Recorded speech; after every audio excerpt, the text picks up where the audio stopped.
You either hate her with a burning passion, or think she's the most complex and misunderstood K-drama villain archetype. Meet the popular hot girl, the hyper-feminine anti-hero who stands in the way of a main couple getting together. She's not just a stock character in Korean dramas. She is the drama. She's everything a well-written female character could be. She's confident, sassy, well-dressed, and has a complicated backstory. And yet viewers find her universally annoying. Who is she? Why do we hate her so much? And does she deserve the hate she gets? Let's analyze her look, her behavior, and the double standards she has to deal with, while we try to answer the question: if a rich mean girl is not the villain, then who is?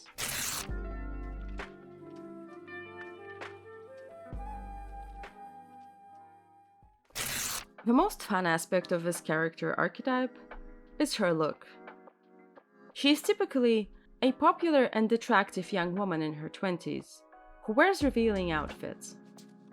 She has a lot of daring miniskirts and high heels, which she pairs with eye-catching designer coats.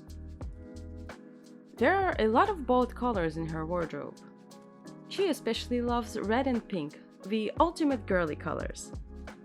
She has a lot of fun with loud patterns, flashy sunglasses, and theatrical accessories. She's not overdressed. Everyone else is underdressed. I think she's meant to be the kind of woman who never repeats an outfit, but that point kind of gets lost, because poor characters in K-dramas also wear a new designer coat in every scene. Clearly, this is product placement that helps secure funding for K-dramas, but it kind of undermines the costume design choices. The popular girl also wears a lot of makeup, with bold lipstick colors, sharp winged eyeliner, and long nails. It probably didn't get past you that remarkably often she has red hair. For example, in Cheese and the Trap, Nevertheless, Fight for My Way, My First Love, and Radio Romance. In some K-dramas, this character archetype has black hair, like in Tempted or Crash Landing on You. When the mean rich girl has dark hair, then she's written as more relatable, and parts of the story are told through her perspective. The red-haired version of that character is more villainized. Radio Romance is a curious case because she gets a new hair color halfway through the series as she gets her redemption arc. You can tell she's no longer evil, because now she's a brunette.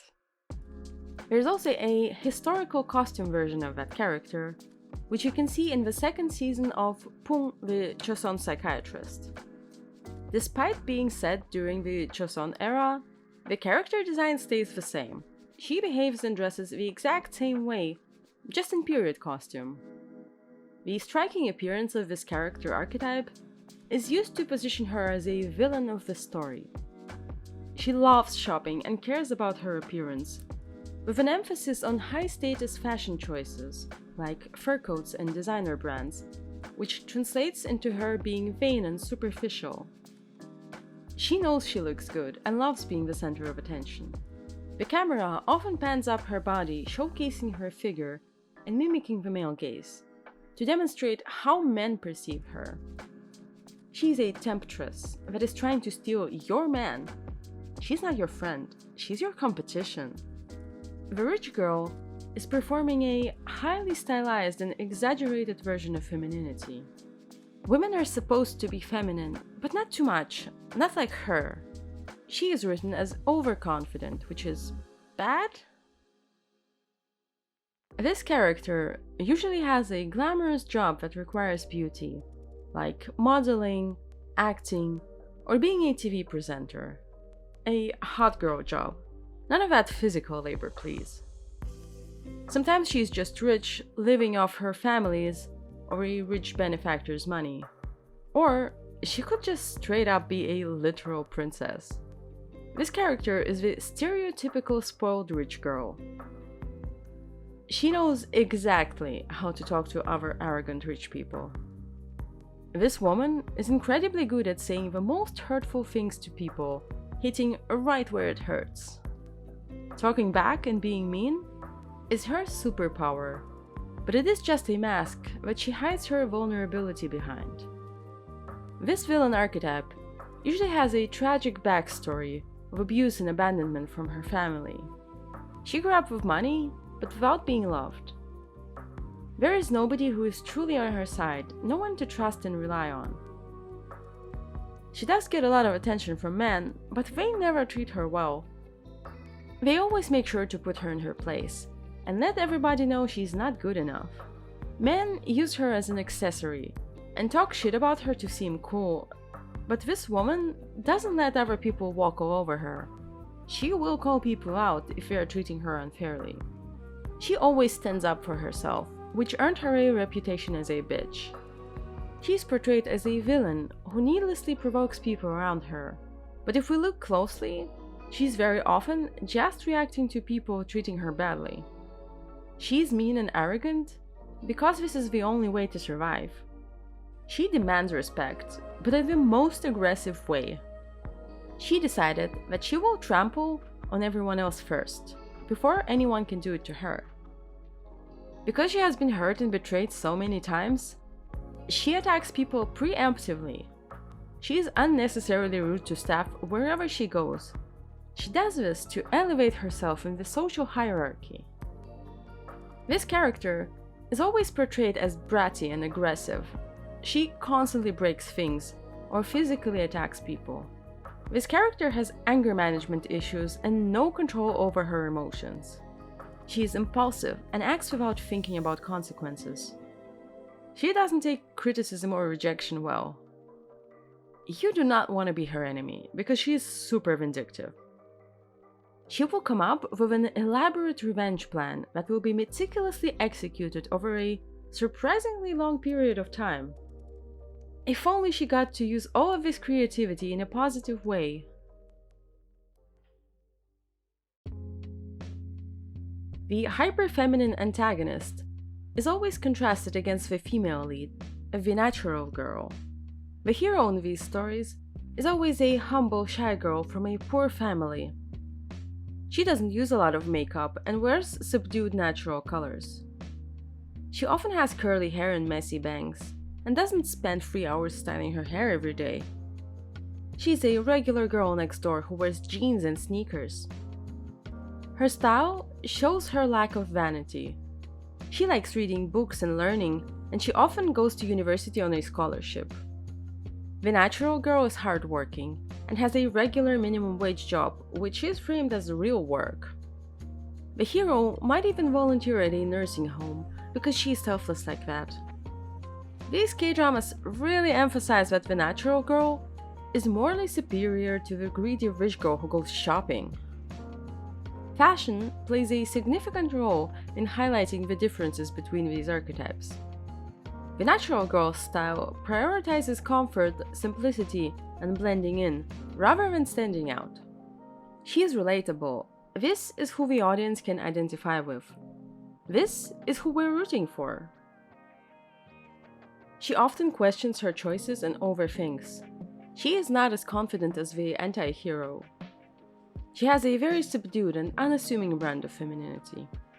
The natural girl embodies qualities that are often associated with a perfect woman, such as humility, purity, and an emphasis on inner qualities rather than external appearance. Don't get me wrong, she's conventionally attractive, but she doesn't know how beautiful she is. She's also not good at standing up for herself. She needs a man to defend her because she's so soft and dainty. Her character arc usually involves learning how to speak up. The antagonist is already assertive and bossy and doesn't need to be saved by a man, which is bad? This dichotomy reinforces the societal notion that women should be humble and not too confident. The plot in these K-dramas often involves a love triangle in which the male lead is tempted by the hot rich girl. There are two ways he could react to the villain's advances. In the best case scenario, he is loyal. He is already into the female lead and is not interested in other women. The audience gets to gush over how he ignores the temptress. "Oh, he's so trustworthy, I hope we end up in a relationship." Or, to add more drama to the story, he can't resist the popular girl temporarily, but in the end, he always ends up with a natural girl. No matter how hot the rich girl is, she's no match for the caring and soft girl next door, who is wife material. The male lead's ability to reject the villain's allure is framed as a virtue. He needs to resist the temptations of the hyperfeminine villain to be deemed faithful and deserving of the natural girl's love. Usually, these K-dramas also have a second male lead in a parallel love triangle. He is hopelessly in love with the protagonist, and she is always a bit oblivious to his feelings. What? This perfect man is into me? No, he's not, or we're just friends. The second male lead in this story is always framed as the nicest guy ever, who would be a good choice. A walking green flag. The fact that the female lead hangs out with a guy who is into her is never framed as negative. She deserves that attention. The male lead is not supposed to hang out with another woman.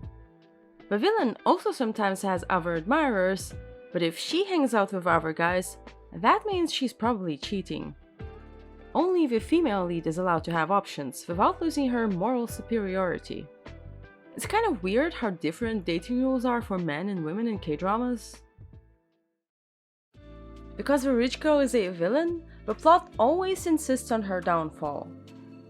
She needs to be taken down a peg, and only then can she have her redemption arc. The hot girl gets rejected by the male lead, despite her looks and confidence. Or perhaps even because of them. She's too confident and too high maintenance to be girlfriend material. She needs to be humbled or even punished in the story. There is usually a plotline about her career not going well. She has to admit that she is struggling and get romantically rejected to become relatable. The story needs to reveal that her confidence was an act all along. In reality, she is a vulnerable and lonely woman. She has to accept defeat to find happiness, and needs to acknowledge that she's no match for a humble, hard-working girl. This type of plotline suggests that a woman's worth is determined by her ability to conform to traditional gender roles, and any deviation needs to be punished. It indicates that women who are confident, bold, and embrace their sexuality are to be viewed as threats, and ultimately need to be humbled to deserve love. She is so arrogant, we want to see her crash and burn. How badly she gets punished in the story ranges a lot, and is directly proportional to how bad her actions were. Best case scenario, she just admits that her relationship with the male lead is not going to work, and goes away to a different country to do stuff that sounds way cooler than whatever she could have had next to him.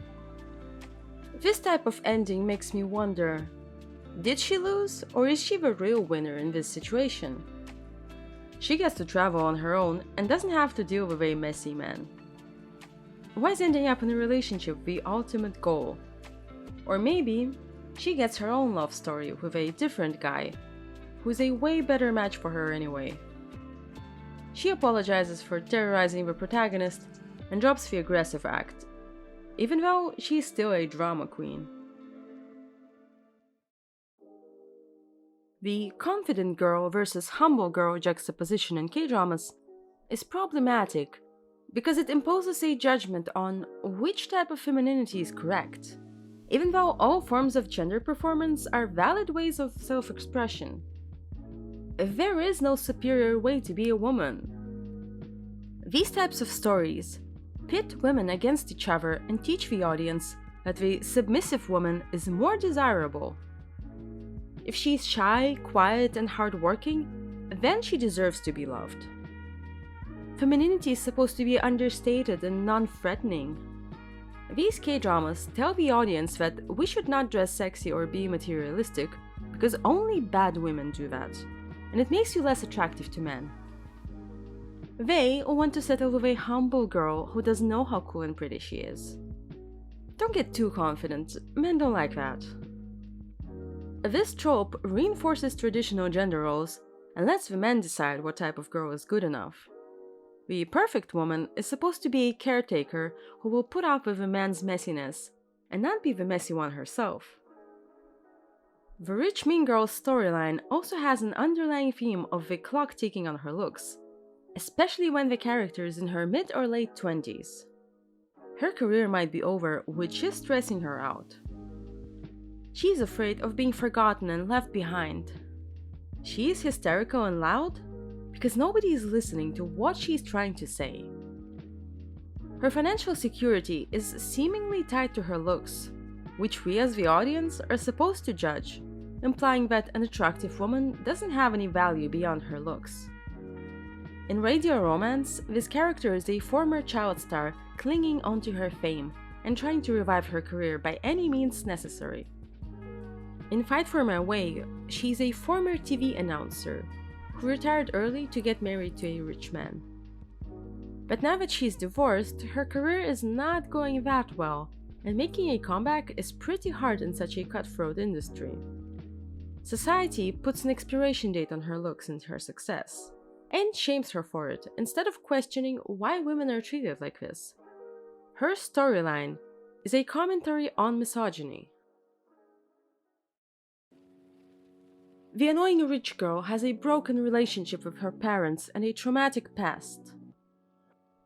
She's competitive and assertive. She's aggressive and wealthy. All of these traits kind of remind me of another character. Who was it? Oh yeah, the male lead. In all of these K-dramas, the male protagonist behaves similarly, except none of these traits are negative for him. He's confident and assertive and pursues his love interest aggressively. It's so attractive when a man takes charge. When she does it, she's so domineering and aggressive. Ew. If a man is rich and handsome, then he's a total catch. If a female character is wealthy and attractive, then she's materialistic and vain. If he is ambitious in his career, then he's successful. If she has ambitions, then she's power hungry. He has a tragic past and behaves like an asshole? Oh, poor baby, he just needs to be loved. She is rude to people because of her past? Ugh, why can't she behave like an adult? The male lead is flawed because life was not always kind to him. And the hyperfeminine villain is flawed because she's a bad person who needs to be taught a lesson. He keeps coming back to a toxic relationship? He needs to be strong and get over it. She keeps coming back to the same relationship. Why can't she leave him alone? She was spotted getting into another man's car? Oh my god, is she cheating? He lies about living together with a woman he's secretly in love with? That's not cheating, he's just helping someone he cares about. When two women physically fight or insult each other, it is cringe and catty. We're supposed to roll our eyes at how embarrassing this is.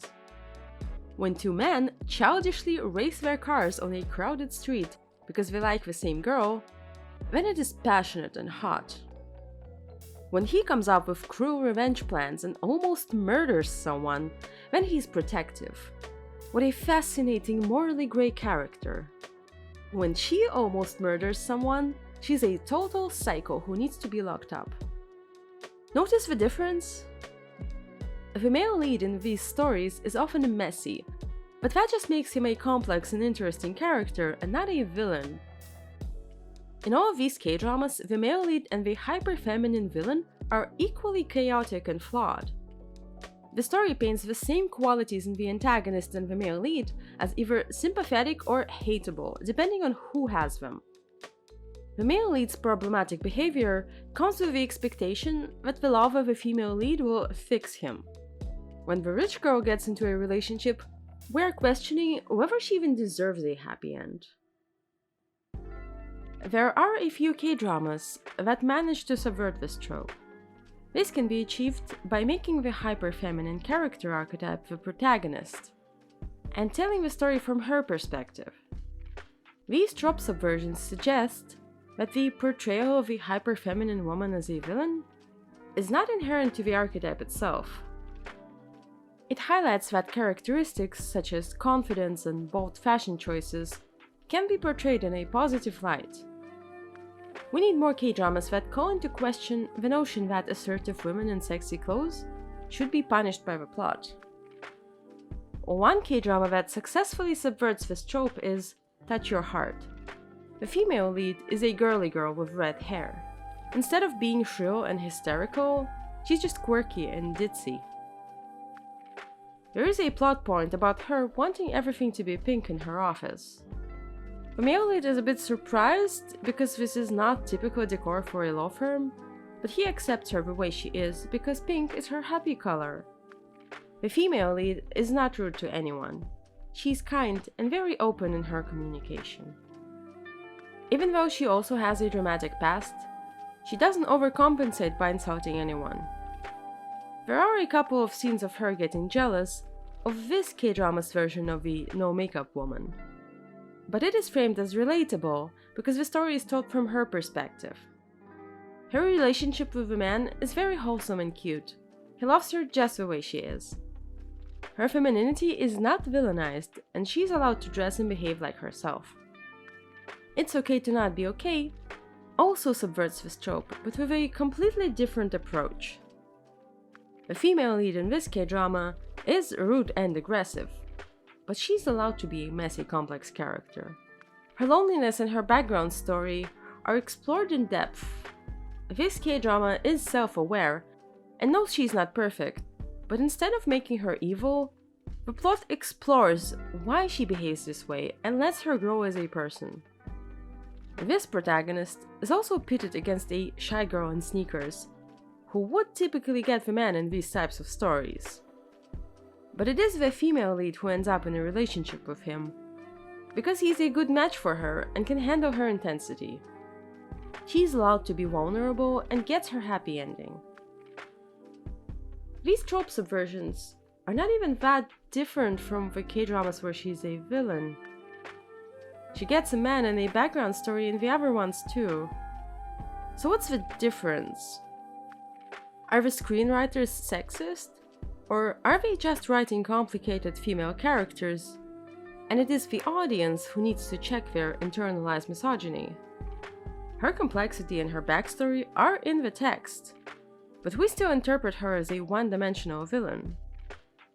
Do we find this character annoying and hate her because she was written this way? Maybe the character herself is not the problem. Maybe we, the audience, are the real villain in her story.